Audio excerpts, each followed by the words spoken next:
had a bad week. Good evening, my lovelies. I must say, you all look good enough to eat. I don't know about you guys, but I'm ready to watch some actual high-quality footage of Bigfoot for once. I don't know why they couldn't capture this on the famous Patterson Gremlin film, but we have actual 1080 footage of the real Bigfoot right here. His name is Sasquatch. Playable in both Night Warriors and Vampire Savior. So, yeah, he's actually one of the top tier characters, believe it or not. He's one of the only, like, instances of a heavy character being top tier. But he's not really he's kind of like just fun to mess around and play with. He's not like my favorite by any means, just because he has like kind of a weird kit to get used to. The ice powers are interesting, as you can see right there. Also, this blue palette is quite nice. I'm still not sure as to why the characters in this game don't have like their proper color as their default. Don't quite get the intent behind that. But yeah, Sasquatch, obviously based on the potentially mythical, maybe real, Bigfoot, or abominable snowman creature reportedly found in the mountains across the world. Or the Yeti. All kinds of different names for this kind of almost missing link type monster ape thing, although his face is more like a seal to me. He actually hails from Canada, much like my boy Kagura from Blaze Blue.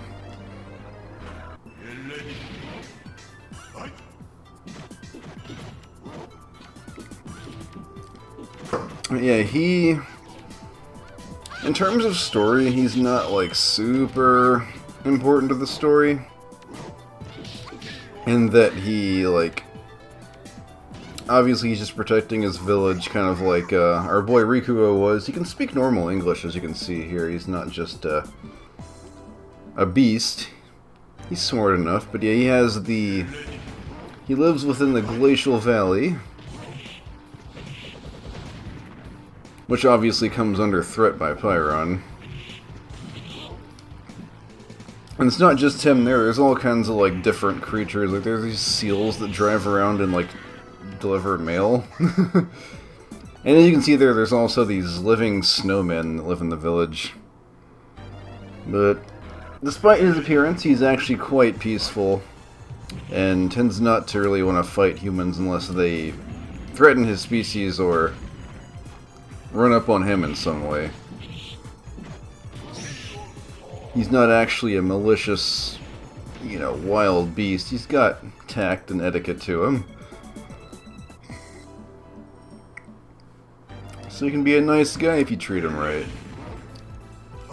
But yeah, as for what makes him top tier, well, he has a massive dash. His dash takes him way across the screen. His moves come out a lot faster than you would think for a heavy character. So, like, despite being a heavy by nature, he's still fairly quick. And he can cover a lot of different options, too, because he has, like, his projectile, he's got, some good anti-airs as well. He's good at putting on the pressure. Still fucking hate Weitzel. I can't believe I have to play as him after this. I was watching some footage of, like, Maximilian Dude playing this a couple Halloweens ago, and I was like, huh. I guess I'm not the only one that sucks at this. Seriously. It is definitely the epitome of, you know, old arcade games that just took your quarters and relentlessly got you with the BBC, you know? So we kind of just, wrecked Pyron right there and got our mail from the seal in his, little scooter. This kind of reminds me of Animal Farm with like the giant skull of the old leader pig. Although this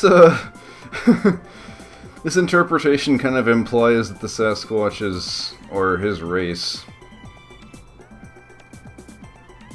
like take over the world or something.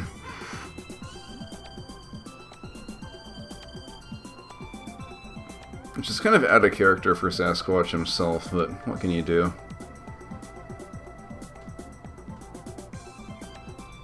So let's move on to Vampire Savior in a minute here, after our lovely sprite work, of course. We gotta listen to. We have to watch the, or just admire it as if it's an art gallery. I'm not sure why he has, like, shackles, or if that's part of his body or something like that, because he's not a escaped slave or anything. Yeah, his face reminds me a lot of a seal, or a walrus, I guess. More so than an ape-type creature, but I guess he's supposed to be like an amalgamation of, different creatures of the north. Now we're back to the good old, white boy skin for him.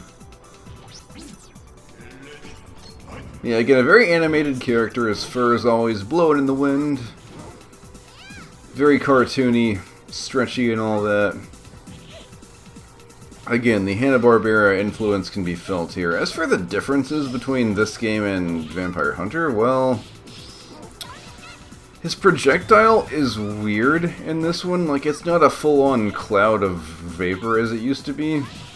He just kind of, like, breathes out this little mist, but it's like, it looks like it's shorter range, but it seems like it hits...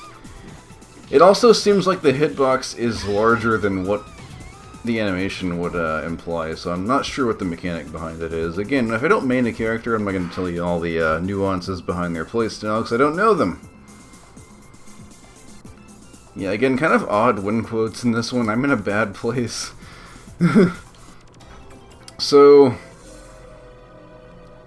what relation does Sasquatch have to Jeddah and the Majigan? Well, he finds that most of his tribe has disappeared, so he's going off looking for him, and for some reason they've been lured in here, and Sasquatch is giving chase, trying to catch up with them before they, well, do something stupid, like give all their souls to Jeddah and be reborn as the fetus of God, so let's see if he can do it, hopefully. I mean, a very unique playstyle, because you have like a heavy character combined with ice abilities you would find in a character like Jen from BlazBlue, all wrapped up in one big fluffy package of just raw power coming at you.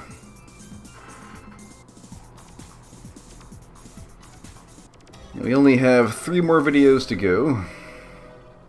I'm going to be commentating 2 of those tonight, so by the time of Halloween night, at the very least, we'll have all the series uploaded and ready to go, all that good stuff.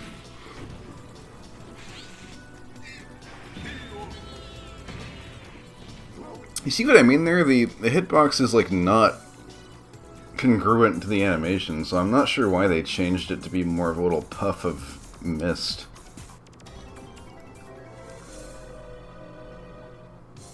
Got some more B.B. Hood action right here. She's one of the new characters for Vampire Savior.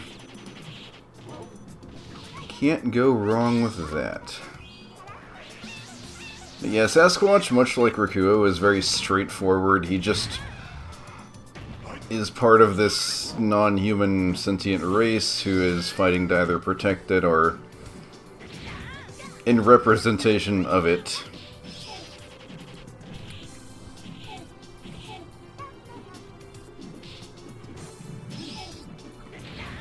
So there isn't as much to say about him. I think that wind-up punch is a new move for this game, though, that being said. That super is, like, so hard to just land raw. You have to, like, combo into it to get any potential out of it. But yeah, luckily, which is kind of nice, because, I mean, Halloween's basically canceled the world over right now. I can't go out trick-or-treating or anything, but I get to dress up at work tomorrow, so we'll see what I get to what kind of costume I'll put on. It won't be, definitely won't be Bob Ross or a Yoshi costume or an Ezio costume. It's not the Patreon's choice you might think it is.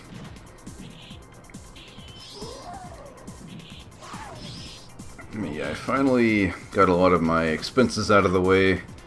Bought some new clothes, got my fight stick, so I shouldn't use up as much money this month, or this coming month, thankfully.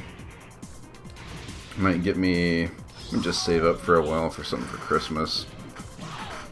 Of course, we got Black Friday coming up too, so maybe some new PC parts are in the works, who knows. Still working on my truck as well, I gotta get that thing back up and running.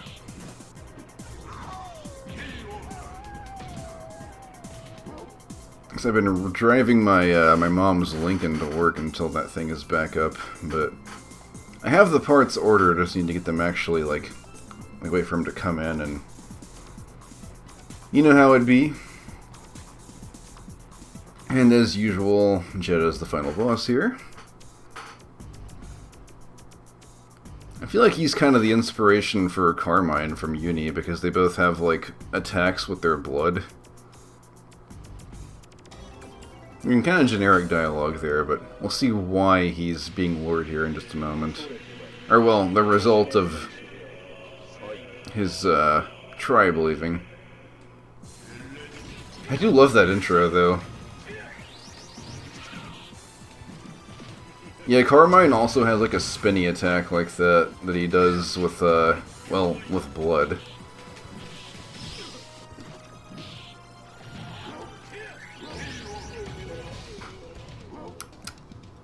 But he's not so bad.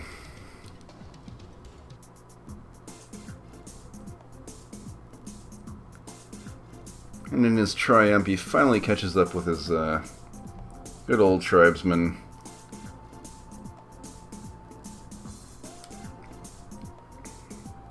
What is with his battle cries?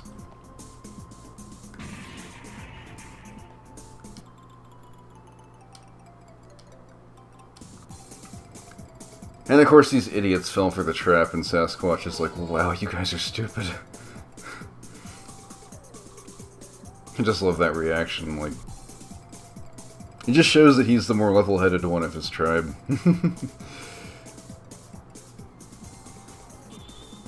You know, it's like I lost the sponsorship, but I got the chair.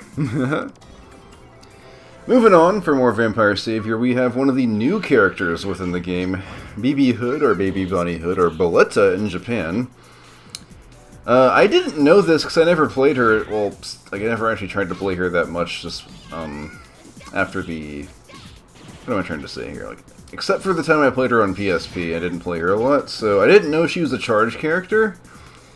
She is a really interesting charge character because her missile that she does there is a charge move. You can do it up or horizontal or vertical for some reason. With different results, obviously, but she's the only charge character I've ever seen before that actually has like a proper cue for what her charge is. Like, you know that her move is charged when the butterflies land on her head. It's kind of a weird visual cue, because normally you don't want to have a visual cue for charge characters because it gives away what you're doing. I'm kind of glad Kagura doesn't have one, but still. The point being, it is nice for more of a beginner-type player to use a charge character to play as BB Hood. And she is a whole can of worms, even though she's not, again, super important to the story. BB Hood was a character made entirely to, like, illustrate the horror of humankind. She is a very ruthless mercenary who's just going around hunting Darkstalkers and demons and all that for money. Not a hero by any means, one of the most evil characters in the series. It's, like, her whole appearance is deliberately a facade. If you watch the animations I'm doing for my normal attacks, they're made out to look like accidents. Like, her kicking is just like her tripping. And obviously she keeps all these different weapons and whatnot under her skirt and her basket and all that. So, just take the most twisted iteration of Little Red Riding Hood you can possibly get, and that's how you get BB Hood. I do love her voice acting in this. Like, the way it transitions from, like, the kind of more innocent voice to the more gruff, like, I'm gonna fuck you up kind of voice. That's a lot of fun, adds a lot of personality to the character.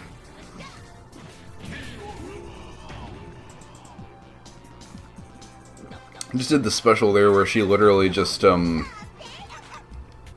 cries a pool of tears and drowns the enemy in it. But yeah, she is the definition of kind of the wolf in sheep's clothing, deceit type character. But yeah, she's just a highly trained assassin going around killing Darkstalkers, or trying to hunt them at least. And again, a very dark character even for the series. She was also playable in Marvel 2, I think. I think they know she was.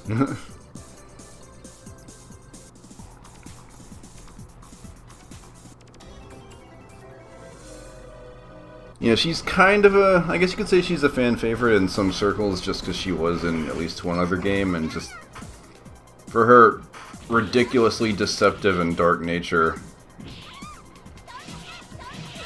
Again, she's not super important to the story, but she's just always kind of this entity out there trying to hunt everyone down for a profit. While making it all look like an accident. Like, notice how she trips right there, but she has knives out when she does it? Or like, even her jabs just are grabbing the butterflies, and then she has like these guys too that are kind of her, her hit squad. She can just call on it at any time to help her out. Pulling the curtain back, you know. Almost like a pseudo fourth wall break right there. And if you notice, Jed is not even the final boss this time. He's the sub-boss. Kind of like with Morgan having Lilith instead. Not too surprising what we've seen so far. Oh, and in honor of my good friend Big, I have to ask, yo, is that a Uzi? There's a reference only he will get, but I think that was actually an Uzi.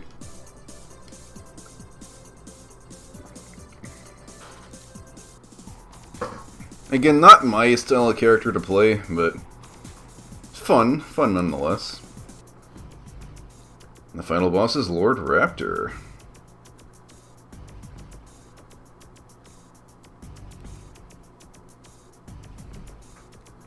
I can't believe this game referenced Dark Souls all the way back in '97. That's pretty crazy to think about.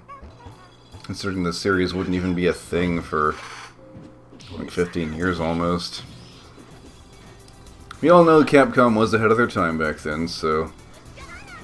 Obviously they used, you know, our boy Anacharis to provide his clairvoyant outlook on the future of gaming. Which makes this the Dark Souls of fighting games, obviously. And that's like her contractor right there that just kind of shows up. It's a lot of fun. So this ending actually kind of disturbed me when I was younger. Like this is like the first inkling you get of like really how like fucked up her true nature is. And when I watched this as a, well, not a kid, I was a teenager, but I was like, shit, dude, that's so creepy.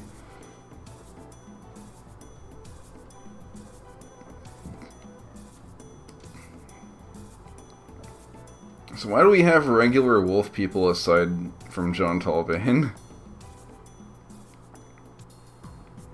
Yeah. Quite literally, she's going to fuck up Big Bad Wolf. There you have it.